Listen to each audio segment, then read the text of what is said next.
ये क्या हो गया है जी आपको? आप कैसे गिर गए? मम्मी, पापा को क्या हो गया है? कुछ बोल क्यों नहीं रहे हैं पापा? कुछ नहीं हुआ बेटा पापा को। पापा बिल्कुल ठीक हैं। आप रो मत बेटा, मैं अभी आती हूँ डॉक्टर को लेकर। डॉक्टर साहब, क्या हो गया है उन्हें? ठीक तो हो जाएंगे ना वो? देखिए, गिरने की वजह से उनकी हाफ बॉडी पैरालाइज्ड हो गई है। देखिए, मैं अपनी तरफ से पूरी कोशिश करूंगा उनको ठीक करने की। बस ये इलाज थोड़ा महंगा है, तो बस आप पैसों का इंतजाम कर दीजिए, उसके बाद मैं इलाज शुरू कर दूंगा। कहाँ से लाऊंगी मैं इतने पैसे? कैसे होगा इनका इलाज?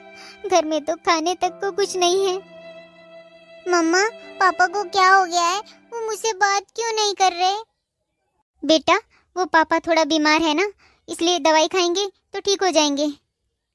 मम्मा, मुझे भूख लगी है, मुझे कुछ खाने को दे दो। हाँ बेटा, लाती हूँ।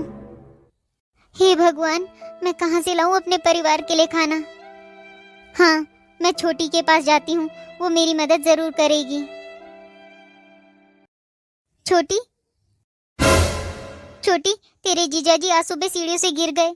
उनकी हाफ बॉडी पैरालाइज्ड हो गई है। घर में जो कुछ भी था सब उनके इलाज में लग गया। छोटी, घर में खाने तक के लिए कुछ नहीं बचा है। मैं अपने परिवार को क्या खिलाऊं? मुझे मदद चाहिए तेरी छोटी, मुझे कुछ रुपए चाहिए थे। देखो दीदी, मैंने तो आपसे पहले ही कहा था कि उस गरीब आदमी से शादी मत करो, पर आप ही नहीं मानी। वैसे भी उसने आज तक आपको कौन सी खुशी दी है, ऊपर से गिर के और मुसीबत खड़ी कर दी आपके लिए। देखो दीदी, माना कि मेरे पति अमीर है, उनके पास सब कुछ है, पर इसका मतलब ये नहीं है कि वो गरीब भूखों को बांटते फिरें। ओहो, आपने मुझे लेट करा दिया। पार्लर में अपॉइंटमेंट है मेरी, चलो जाओ यहाँ से। लेकिन एक काम हो सकता है अगर आप करना चाहो तो। हमारे घर की नौकरानी मनीषा, उसने हमारे पास से कल काम छोड़ दिया है, तो हमें नौकरानी की भी जरूरत है और घर में काफी काम भी पड़े हैं हमारे। तो अगर आप मेरे घर के सारे काम कर दोगी तो मैं आपको मनीषा जितनी सैलरी दे दूंगी। छोटी, हाँ, मैं करूंगी ये काम, जरूर करूंगी। छोटी, घर के सारे काम हो गए हैं, अब मैं चलती हूँ। अरे ऐसे कैसे जा रही हैं आप? अभी काम खत्म नहीं हुए हैं। और क्या छोटी छोटी लगा रखा है? मैडम कहो मुझे, मैडम। और मेरे पैरों में बहुत दर्द हो रहा है, जाओ गरम तेल करके लाओ और मेरे पैरों की मालिश कर दो। अब जाओ भी। और ये कैसा मुंह बना रखा है? इसके पैसे थोड़ी देती हूँ तुम्हें, चलो जाओ अब। इतनी सेवा तो मेरी पहले वाली नौकरानी भी नहीं करती थी। हे भगवान, कितनी परीक्षा ले रहे हैं आप मेरी। आप चाहे मुझे जितने मर्जी कष्ट दे दीजिए, पर मेरे पति, उनको ठीक कर दीजिए प्रभु। उन्होंने कभी भी किसी का बुरा नहीं चाहा। बस मेरा परिवार सही सलामत रहे भगवान। अरे अरे, ये क्या? सीमा, मम्मी, आप आ गए? मम्मी, मैं आपका कब से इंतजार कर रही थी, मुझे आपके साथ खेलना है। हाँ बेटा, पहले आपके पापा को देख लूँ ना, फिर खेलते हैं। सीमा, ये क्या? आप ठीक हो गए? आप अपने पैरों पर खड़े हो गए, मुझे ये देखकर बहुत खुशी हो रही है। पापा, अब हम साथ में मिलकर खेलेंगे।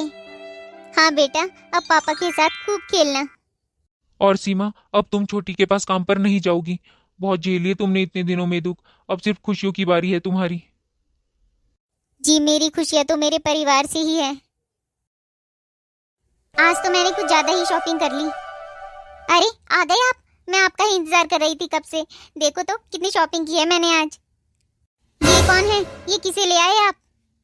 प्रिया, आओ। सुधा, ये प्रिया है, मेरी पत्नी। लगता है कि आप भूल चुके हैं कि आपकी शादी हो चुकी है और मैं आपकी पत्नी हूँ। पत्नी? कैसी पत्नी? कभी निभाया है तुमने पत्नी का फर्ज? तुम्हें सिर्फ मेरी दौलत से प्यार था, मुझसे नहीं। अरे तुम तो पैसों को ही सब कुछ समझती हो। अगर एक दिन तुम्हें पैसे ना दूं तो तुम्हारा असली रंग सामने आ जाए।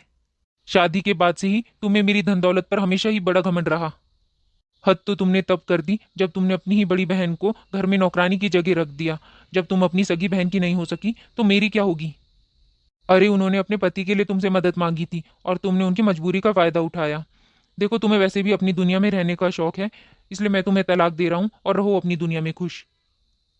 नहीं अमित, प्लीज ऐसा मत कीजिए। कहाँ जाऊंगी मैं? तुम चाहे जहां जाओ, मुझे कोई फर्क नहीं पड़ता। आज से प्रिया ही मेरी पत्नी है। सीमा। अरे बहुत खुश नजर आ रहे हैं। हाँ सीमा, खुशी की तो बात है ही। हमें व्यापार में बहुत बड़ा मुनाफा हुआ है। इस मुनाफे से हमारी पूरी जिंदगी संवर जाएगी सीमा, और ये सब कुछ तुम्हारी वजह से हुआ है। ये लो मिठाई और भगवान को भोग चढ़ा दो सबसे पहले। ये तो बहुत खुशी की बात है जी, आपकी मेहनत रंग लाई। मेरी नहीं सीमा, तुम्हारी मेहनत। आज तुम्हारी मेहनत और सेवा की वजह से ही मैं अपने पैरों पर खड़ा हूँ। अब चलिए भी, खाना खाएंगे या बातों से ही पेट भरेंगे? आप बैठिए, मैं आपके लिए चाय लेके आती हूँ। छोटी दीदी, मुझे माफ कर दीजिए दीदी, बहुत गलत किया है मैंने आपके साथ। इसलिए भगवान ने शायद मुझे मेरी गलतियों की सजा दे दी, जो मेरे पति ने दूसरी शादी कर ली। दीदी, आपने मुझसे जीजा जी के इलाज के लिए मदद मांगी थी, और मैंने क्या किया? आपको अपने घर की नौकरानी बना दिया। आपकी मजबूरी का फायदा उठाया मैंने। जीजा जी, आपकी तो मैं सबसे बड़ी गुनहगार हूँ। मैंने कभी भी आपकी इज्जत नहीं की। आप हमेशा ही गरीब रहेंगे, यही ताना देती रही मैं दीदी को। इससे कहिए कि यहाँ से चली जाए, मुझे इससे कोई बात नहीं करनी है। मैं सब कुछ सह सकती हूँ जी, लेकिन आपकी बेइज्जती नहीं सह सकती हूँ। सीमा, मैं जानता हूँ सुधा ने तुम्हें बहुत दुख पहुंचाए हैं, लेकिन वो तुम्हारी छोटी बहन है। उसकी गलती को नादानी समझ के माफ कर दो सीमा। तुम सुधा से गुस्सा मेरे कारण हो ना, तो अब मैं ही कह रहा हूँ, तुम उसे माफ कर दो सीमा। अभी अभी उसकी शादी टूटी है सीमा, अभी वो दुख में है। तुम्हें ही उसे संभालना होगा। छोटी, मैं तुम्हें माफ करूंगी या नहीं करूंगी ये तो मैं नहीं जानती, पर तुम यहाँ हमारे साथ रह सकती हो। मैं तुम्हारी तरह नहीं हूँ छोटी, कि किसी की बुरी स्थिति में उसका फायदा उठा सकूं।